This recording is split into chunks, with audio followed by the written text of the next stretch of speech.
And there came out from the camp of the Philistines a champion named Goliath of Gath, whose height was 6 cubits and a span.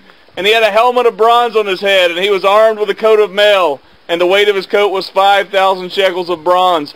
And he had bronze armor on his legs, and a javelin of bronze slung between his shoulders. The shaft of his spear was like a weaver's beam, and his spear's head weighed 600 shekels of iron. And his shield bearer went before him. We need a shield bearer. Hey, I'm tiny. I volunteer. Go. And his shield bearer went before him.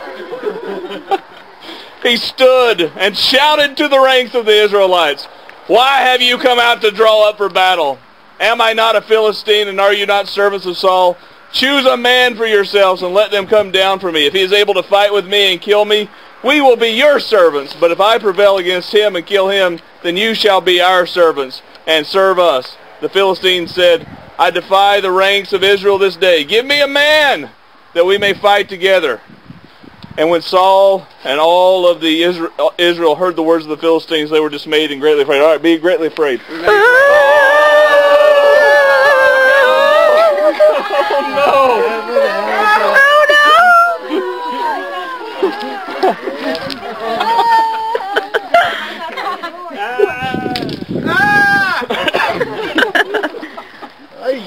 All right, let's skip ahead a little bit.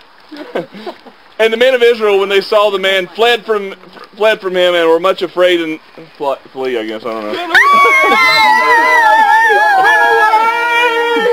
And the men of Israel said, "Have you seen this man who has come up? Surely he has come up to defy Israel.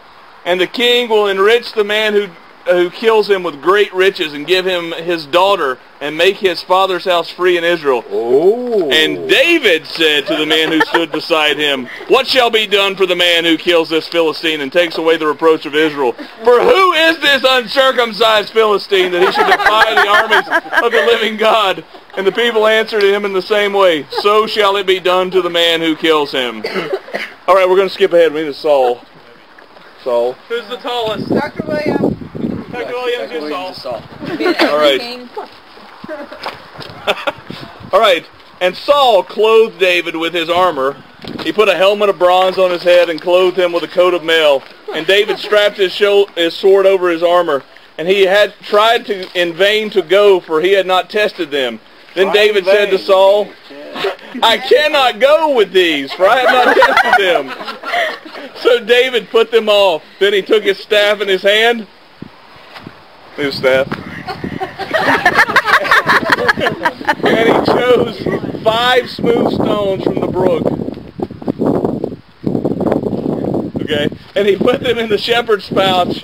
His sling was in his hand, and he approached the Philistine. The Philistine moved forward and came near to David with his shield bearer in front of him. Not yet. And when the Philistine looked and saw David, he disdained him, for he was but a youth, ruddy and handsome in appearance. And the Philistine said to David, "Am I a dog, that you would come to me with sticks?" And the Philistine cursed David by his gods. And the Philistine said to David, "Come to me, and I will give your flesh to the birds of the air and the beasts of the field." Then David said to the Philistine, "You shall come to me with sword and with a spear and a javelin, but I come to you in the name of the Lord of hosts, the God of the armies of Israel, whom you have defied. This day the Lord will deliver you into my hand, and I will strike you down and cut off your head. And I will give the dead bodies of the host of the Philistines this day to the birds of the air, that all the earth may know that there is a God in Israel, and that all this assembly may know that the Lord saves, not with sword and spear, for the battle is the Lord, and he will give you into our hands." And the Philistine arose and came and drew near to meet David. And David ran quickly toward the battle line to meet the Philistine. Right, yeah.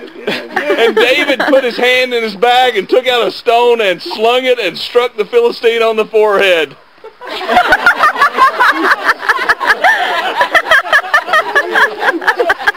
And the stone sank into his forehead, and he fell on his face to the ground.